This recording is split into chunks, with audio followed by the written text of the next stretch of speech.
सफर का आगाज जबरदस्त था। खालिद अपनी छोटी सुजुकी की स्टीयरिंग पर हाथ मार रहा था और रेडियो के साथ गुनगुना रहा था। उसकी बीवी फातिमा सबको सैंडविच बांट रही थी। पिछली सीट पर 10 साला अली खिड़की से बाहर देख रहा था और 6 साला सारा बार बार पूछ रही थी, अम्मी हम पहुंच गए? जैसे ये सवाल वो 1000 बार पूछ चुकी हो। ये लाहौर का एक खुशबाश खानदान था जो शहर के शोर से दूर नीलम वैली में सुकून के कुछ लम्हे गुजारना चाहता था। गाड़ी में सामान भरा हुआ था और सब खुश थे। जैसे जैसे पहाड़ी रास्ते चढ़ते गए, हवा थोड़ी ठंडी होने लगी और फिर वो नजर आया, पहला बर्फ का गोला। खालिद मुस्कुरा दिया। देखा, मैंने कहा था खूबसूरत होगा। शुरू में वाकई सब कुछ बहुत खूबसूरत लग रहा था, जैसे दरख्तों पर चीनी छिड़क दी गई हो। लेकिन ये हल्की सी बर्फ तेज तूफानी बर्फबारी में बदल गई। सड़क गायब हो गई, गाड़ी के टायरों ने फिसलना शुरू कर दिया और फिर सब कुछ बंद हो गया। गाड़ी बर्फ में फंस चुकी थी। बच्चों, घबराने की जरूरत नहीं, सब ठीक हो जाएगा। इन जगहों पर ऐसा अक्सर होता रहता है। अब्बू, हम कब तक यहाँ रहेंगे? मुझे बहुत ठंड लग रही है। अली बेटा, बस कुछ देर इंतजार करते हैं, मदद आ जाएगी। मैं तो कहती हूँ गाड़ी से निकल जाते हैं। अभी तो तूफान शुरू ही हुआ है।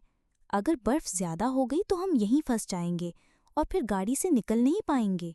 अब्बू, शाम होने वाली है, लेकिन अभी तक कोई भी इस सड़क से नहीं गुजरा। आखिर मदद कब आएगी? आप तो कह रहे थे कि कोई ना कोई आ जाएगा। इस खानदान को बर्फ में फंसे एक दिन गुजर चुका था और अब नई सुबह तुलू हो रही थी। बर्फ में ये पहली रात जैसे तैसे गुजर गई। सुबह होते ही अली जोर से चीखा और उसकी आवाज सुनकर सब लोग जाग गए। जैसे ही सब नींद से बेदार हुए तो क्या देखते हैं कि हल्की हल्की बर्फबारी एक बार फिर शुरू हो चुकी थी। सबके चेहरों पर एक गहरी परेशानी छा गई थी। जब खालिद ने देखा कि बर्फ दोबारा गिरने लगी है तो उसने सबको गाड़ी से निकलने को कहा, मगर अब कोई फायदा नहीं था, क्योंकि बर्फ गाड़ी के दरवाजों से भी ऊपर तक पहुंच चुकी थी। ये मंजर देखकर सबके चेहरों की हवाइयां उड़ गईं। अली और सारा रोने लगे।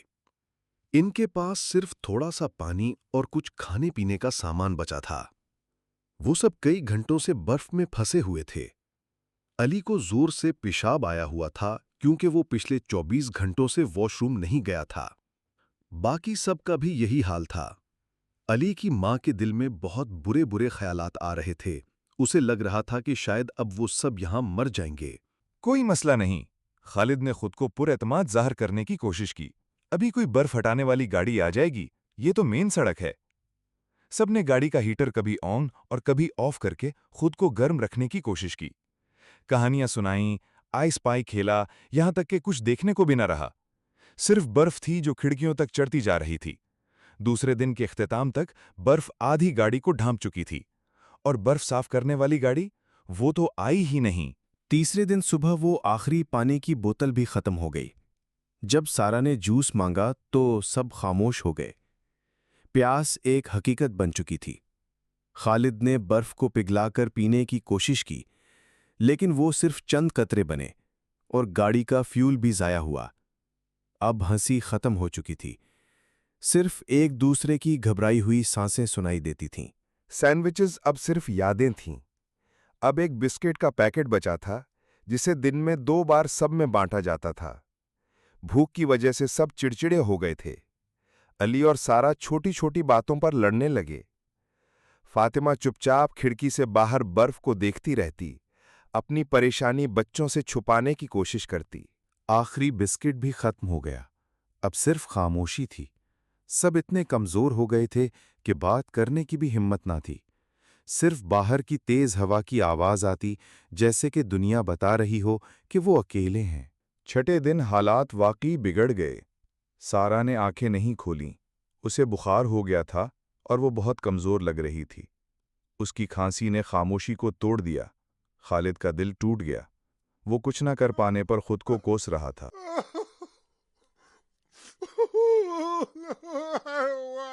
फिर उसने गाड़ी की खिड़की पर से बर्फ साफ की।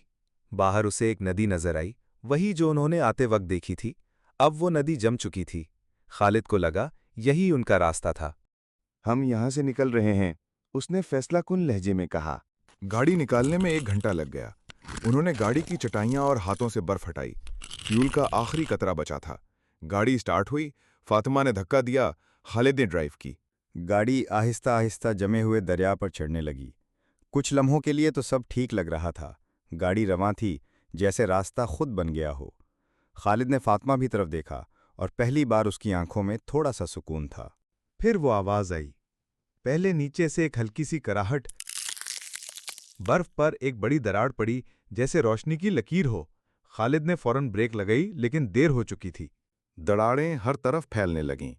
گاڑی ان کی محفوظ پناہ گاہ ایک زوردار آواز کے ساتھ نیچے دھنستی جا رہی تھی۔ برف کی دراڑیں تیزی سے پھیل رہی تھیں۔ گاڑی نیچے دھنستی جا رہی تھی اور پانی کی ٹھنڈی چیخ جیسی آواز ارد گرد گونج رہی تھی۔ خالد نے ایک آخری بار زور لگایا، فاطمہ، بچوں کو نکالو، ابھی!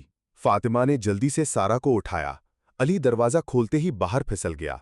پچھلی سیٹ کا دروازہ کھولتے ہی گاڑی میں برف کا پانی گھس آیا۔ بس 1 سیکنڈ کا فرق تھا۔ گاڑی زور سے دھڑام کر کے برف توڑتی ہوئی نیچے چلی گئی۔ سب ایک ایک کر کے جمے ہوئے دریا کے کنارے کی طرف بھاگے۔ ایک لمحہ خاموشی کا تھا، پھر صرف سردی، دھند اور بچوں کی سسکیاں رہ گئیں۔ برف، بھوک اور ہمت۔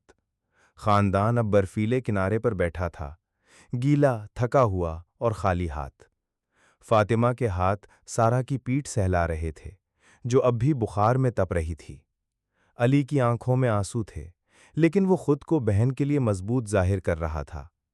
خالد کپ کپاتے ہونٹوں سے بڑبڑا رہا تھا، ہمیں آگ جلانی ہوگی، کچھ بھی جلا کر۔ پاس ہی کچھ پرانی شاخیں اور کارپیٹ کا ایک ٹکڑا بہہ کر آیا تھا۔ اسی سے خالد نے ایک چھوٹی سی آگ جلائی۔ یہ ایک چھوٹی سی جیت تھی، مگر اس اندھیرے میں ایک امید کی چنگاری۔ اگلی صبح آہستہ آہستہ سورج نکلا، لیکن سردی اب بھی بدن میں چبھتی محسوس ہو رہی تھی۔ اسی وقت علی نے ایک آواز سنی، امی، کوئی سیٹی بجا رہا ہے؟ خالد نے کان لگایا۔ ہاں، واقعی، کسی کی آواز دور دور پہاڑوں کے پار سے آ رہی تھی۔ سیٹی، آوازیں، اور پھر برف پر چلتے قدموں کی چاپ۔ مدد آ گئی تھی۔ ایک مقامی ریسکیو ٹیم جو پہاڑی علاقوں میں گمشدہ سیاحوں کو تلاش کرتی تھی، ان تک پہنچ گئی۔ کسی نے نیچے گرتی گاڑی کی آواز سنی تھی اور شک ہوا کہ کوئی پھنسا ہوا ہو سکتا ہے۔ یہ ان کی زندگی کی سب سے قیمتی آواز تھی۔ ریسکیو ٹیم نے سب کو کمبل دیے، گرم چائے پلائی اور ان کی حالت کو فوری سنبھالا۔ سارا کو قریبی ہسپتال منتقل کیا گیا، وقت پر پہنچ گئی تھی اور بچ گئی۔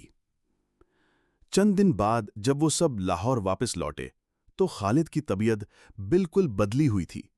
گاڑی، موبائل یا ویلاگ اہم نہیں تھے۔ زندگی، خاندان اور پیار، یہی اصل خزانے تھے۔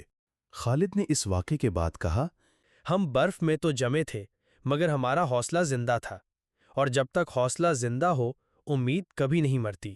یہ کہانی صرف ایک برفانی حادثے کی نہیں، یہ ایک باپ کے جذبے، ایک ماں کی ہمت اور بچوں کی معصومیت کی کہانی ہے۔ یہ یاد دلاتی ہے کہ فطرت خوبصورت ضرور ہے، لیکن اس کا احترام بھی ضروری ہے۔ اور جب سب کچھ ختم لگے تو کبھی ہار نہ مانے، کیونکہ اگلا لمحہ شاید نجات لے کر آئے۔